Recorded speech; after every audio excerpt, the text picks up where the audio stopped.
Vehicle maintenance is an imperative part of any type of vehicle, but even more so for aviation. Unlike a car where you can just pull over to the side of the road if you've got an issue, if you're up at 10,000 feet and you lose your engine, it's going to be a bad day. And one of the most frequent and important inspections that is conducted on aircraft is what's called an annual inspection. In this video, I'm going to take you through the aircraft that I am getting ready to buy and show you what we do in an annual inspection to make sure that it's going to run smoothly and be safe for myself, my family, and any of my passengers. Come join me down at the hangar and we'll get our hands dirty. You'll have equity in that deal, so whenever that property sells, you will get that original investment back.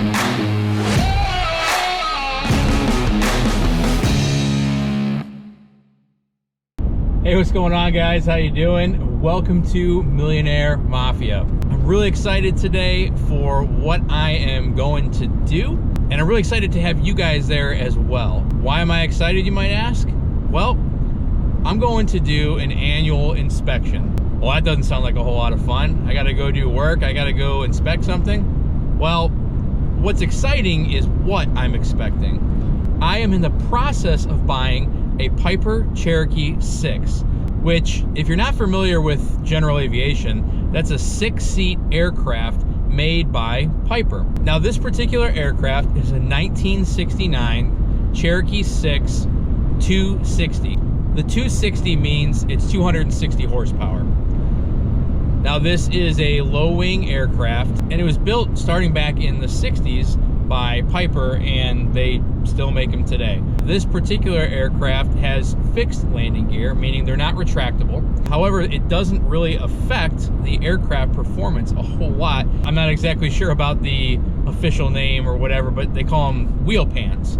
Essentially, they are a covering, a shroud that goes around the wheels that helps in aerodynamics. This aircraft is going to be used to continue to remain in aviation and teach my kids how to fly, and that's why I'm really excited about it. It's going to be used for family vacations. Every year we spend about 10 hours on the road going to Fort Myers to visit family and hang out. We're going to be able to cut that time by like 2/3 using this aircraft. This particular aircraft cruises at about 150 miles an hour and has a max service ceiling of about 13,000 feet. Now, it's not pressurized, so you would need to be on oxygen to go above that anyway, so there's really no point in having it any higher. And even though it's not the fastest thing in the world, it's a hell of a lot faster than what I've been flying for the last 15 years of my life in the Marine Corps flying helicopters. So what are we doing on this annual inspection? I'll show you a little bit of the aircraft as we're going through it. You'll see some footage of the aircraft, the exterior, as well as the internal components and what we're looking at for this inspection. But in aviation, and this is an FAA requirement, an aircraft is required to undergo an inspection every calendar year. So what kind of things are we looking for on an annual inspection for an aircraft? Well, that's a great question. There's different kinds of inspections. Now, I don't want to dilute what goes on in an aircraft annual inspection, but kind of think of it like an oil change for a car. It's a lot more in depth, and unfortunately it's way more expensive, and I'll do a video on the actual cost in a little bit. But the actual inspection is kind of similar. It's a health and welfare check of the aircraft to make sure it's safe, in addition to changing out a lot of the fluids and things like that that are inside the aircraft. The oil, it's going to get an oil change just like a car. 12 quarts versus 4 or 5 in a normal car, but it's an engine, it's a big engine. Now, the FAA mandates this inspection on an annual basis, a calendar year basis. And the reason is because the FAA is designed to make sure that aircraft, both military and general aviation, are operated in a safe and efficient manner inside of the airspace that goes over the continental United States. In order to do so, they require these annual inspections. What you'll see is when we go in to look at this aircraft, we're going to have essentially all the access and inspection panels open. There's going to be a lot of little like circular ones and then there's going to be some rectangular ones and some square ones. Those rectangular square ones are kind of on the wings, the undersides of the wings, underpinnings there, and then the circular ones are going to be kind of throughout, right? Certain cowling sections, so typically around the tail, is going to be off, so they can get inside there and inspect the connections between the tail boom and the vertical fin, as well as look at the horizontal stabilizers that are back in the tail section, which allow you the ability to yaw the aircraft left and right, as well as pitch the aircraft up and down. And then conversely, on the wing, they're also going to have the ailerons. You're going to want to be able to check all those, which is what allows you to roll. And then you're also going to be wanting to look, that's where the fuel tanks are at in the wing, so they need to see all those access points, make sure nothing is leaking. They're going to have the shrouds around the wheels that are taken off to make sure that, you know, the wheels are in good shape, that the bearings and all that stuff, just like on a normal vehicle, are in good shape, because when it's rolling out, that's the last thing you want to do is have a blowout at, you know, 100 knots on the runway or something like that. So that would be really bad. We operate at much higher speeds than vehicles, and so we need to make sure that these things are taken care of. The interior is going to be taken out as well. All the seats are going to come out, and then they're going to take out the floor, the carpeting. That's going to get rolled up. This would be the time where you'd want to replace that. Fortunately for this aircraft, it was all replaced about a year ago. The carpet, the seats were all reupholstered. All the glass, it's not actual glass for the most part. It's a lot of plexiglass, but they call it the glass. That was all replaced and redone. The seals were all done. This would be a time now where you check the door seals to make sure that they get a good seal. I mean, at the end of the day, this aircraft is basically a big engine, a propeller, and then a bunch of metal that is shaped in the form of an aircraft. Now there's a lot more obviously that goes into it. It's a lot more complex, but the big component is obviously going to be that engine. So we really got to check that and look into it and take care of it and make sure that it is safe and that everything is in proper working order. This is also a great time to look into things that you can't see on a normal basis, but you want to make sure they're good. The exhaust section, the magnetos, and all these different things that are inside the aircraft that not only have an annual inspection, but they also have hour inspection. So typically they go in multiples of 100, 300 hours, 200 hours, and that's like a lifetime of that particular component. Now, unfortunately, all components don't have the same lifetime. That would be awesome, but you're going to have to kind of check things at certain times. And the reason they're done in multiples of 100 is, one, it's a little bit easier, but honestly, there's also inspections that go on for the aircraft at 100 hours and things like that. So it's a great time. Since you're going to have to be in there anyway, you might as well go in and look at these other things and replace them if it makes sense. And then lastly, the obvious, they're going to change the oil. They're going to do not only an oil change, but they're going to, or ideally, you're going to do an oil contaminant inspection, which is where they're going to be looking at the oil to see if there's any like metal shavings or anything in there. Ideally, we don't find any of that today, but that you'll check that, you'll log it in the book and everything like that. Now, the person that is inspecting this aircraft is called an IA, and he's actually going in there and he's going to go through and do all these checks. He's gonna check everything, check all the connections. He's gonna grease and lubricate different components, just like kind of in a tune-up type of check. And then he's going to run compressions on the cylinders for the engine to make sure they're good. The 80 is like, it's perfect. So you want to be somewhere kind of in the 70s. It doesn't mean that if you're below that, it's bad. Typically the compressions will go up after it's been run. So you take it off, you fly it, and then come back and those compressions are going to be higher. But to my knowledge, they typically do these on a cold engine. So you don't have to freak out so bad if the compressions are a little bit on the lower side than you'd like, especially, you know, if it's sat a little bit. It might just need to burn off some of that stuff. Now, if they get too low, then we might have a problem, and you're gonna have to do a further inspection. So once he's done with that, he's gonna put the aircraft all back together.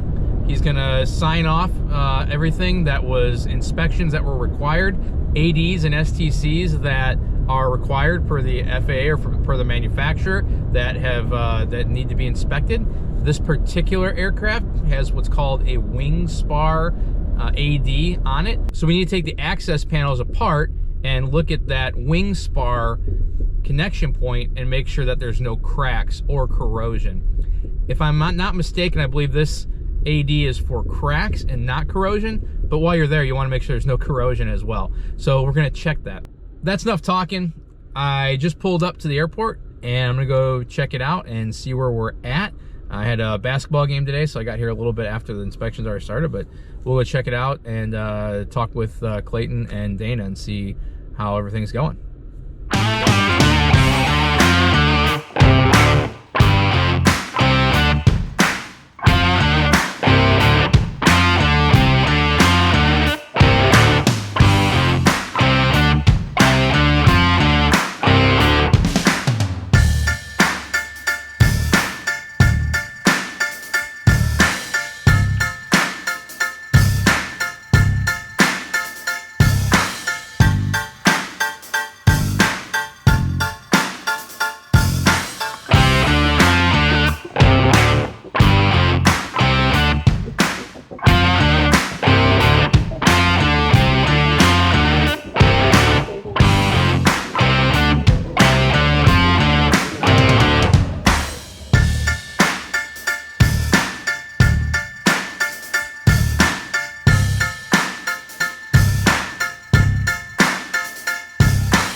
Alright guys, so unfortunately the video that I had with Dana going through the inspection and all that other kind of stuff where he was kind of walking me through step by step, for the most part those videos didn't work. A little technical error, user error on my part, so I wasn't able to go through and do like an in-depth inspection, but I did want to update you guys as far as kind of what we found and what we believe the aircraft to be in the condition that we believe it to be in. So overall, good news is the aircraft is in really great shape. Even though it's a relatively high time bird, the engine itself, while it has technically a little bit higher hours since the last major overhaul, what happened is a few years ago it had, and it was involved in an incident, a mishap where it was sitting there. Our aircraft was sitting on the tarmac off, nobody was in it, but another aircraft bumped into the propeller. So what that does, that chains a whole line of inspections that needs to go down and removal and replace of major components in the aircraft, the prop, the drive shaft, all the lower accessory gearbox and everything lower.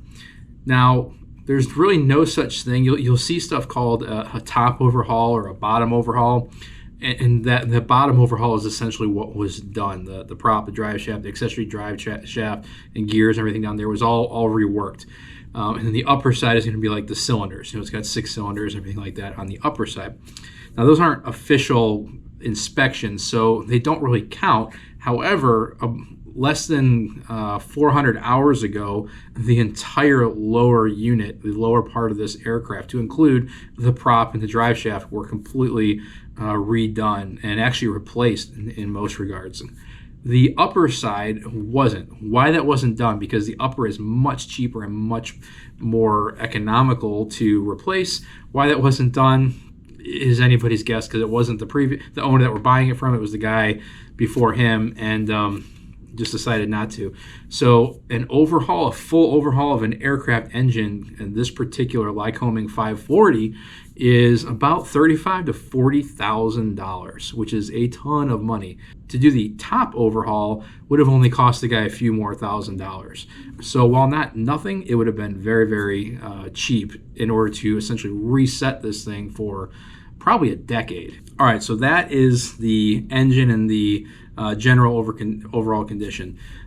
Going into the other mechanicals, the fuel systems, and the aircraft itself, the wings, the flight surfaces, and obviously the interior. You've seen how awesome that looks. Now, granted, in that little video, the seats were out, but you saw the condition. The carpet is almost brand new. The avionics, while obviously dated a little bit, they're perfectly fine and functional. And I flew around with the seller a couple weeks ago, and they worked just fine, and it's a perfectly functional aircraft, and it can be IFR rated. We have to go get the vacuum gauges, the bar out, the altimeter, the transponder. We have to get those certified, a few $100 to get that done, but then it'll be perfectly fine to go fly in the clouds. Now, there's some things we want to do. We'd like to put some updated avionics in there, specifically a double stack G5 attitude indicator, heading indicator, and sync that with either a GTN 650 or equivalent piece of gear. So that's what we're looking at doing eventually. And then ideally, we'd like to get a GFC 500 autopilot system in there so we could get up to cruising altitude, get the route in and go boop, and then just hands off, chill, and let the aircraft do its thing. But getting back to the aircraft itself, overall, it's in great shape. It is well maintained. The paint is a 9 to 9.5 out of 10, and the interior is a 10 out of 10. Really good aircraft, and we're really excited about it. Had the pre-buy inspection done the following day, so I spent all weekend up with the aircraft. Saturday was all ripping the bird apart, inspecting everything, doing the pressure tests, all that kind of stuff. Sunday was looking through all the logbooks, going back through the aircraft and looking at the pre-buy inspection checklist items, which are very similar to the annual inspection items, but verifying serial numbers and certifications and all the ADs and STCs that we already talked about earlier. Went through there and had a very, very, very experienced guy. He's got more time in the industry doing inspections and maintenance than I do on this planet. So he's a very experienced guy and well respected in his field. So I feel really confident. He wasn't a huge fan of the lower compression on cylinder number 5, as previously mentioned. But he did say that it can be redone for between $600, or you can get a brand new one for about $1,500. So at the end of the day, it's not a make or break for me, and it was working fine. And this thing puts out so much horsepower that not that I want it to skip a cylinder or whatever, but if it did, I'm not worried about falling out of the sky or anything. Now again, that might sound a little bit crass or cavalier, but in my line of work, it's something I'm used to and I'm comfortable with it. And myself, the inspector, and the seller, we all kind of said, agreed that we're perfectly happy and safe and comfortable putting our own family inside this aircraft and flying it around with no issue. Again, sorry I couldn't get the actual walkthrough with the inspector, but you kind of saw some of the things we were looking for. Now the next step is get the underwriting complete. The bank has already said that they're good with the deal, and we should just be looking to close in a couple weeks. Next step, you're going to see me at the closing table getting ready to buy and actually own my first aircraft. Thanks for watching. If you guys like this video, please go ahead and subscribe, hit the like button, and I look forward to making many, many more videos like this in the future. Until next time, here's to your wealth.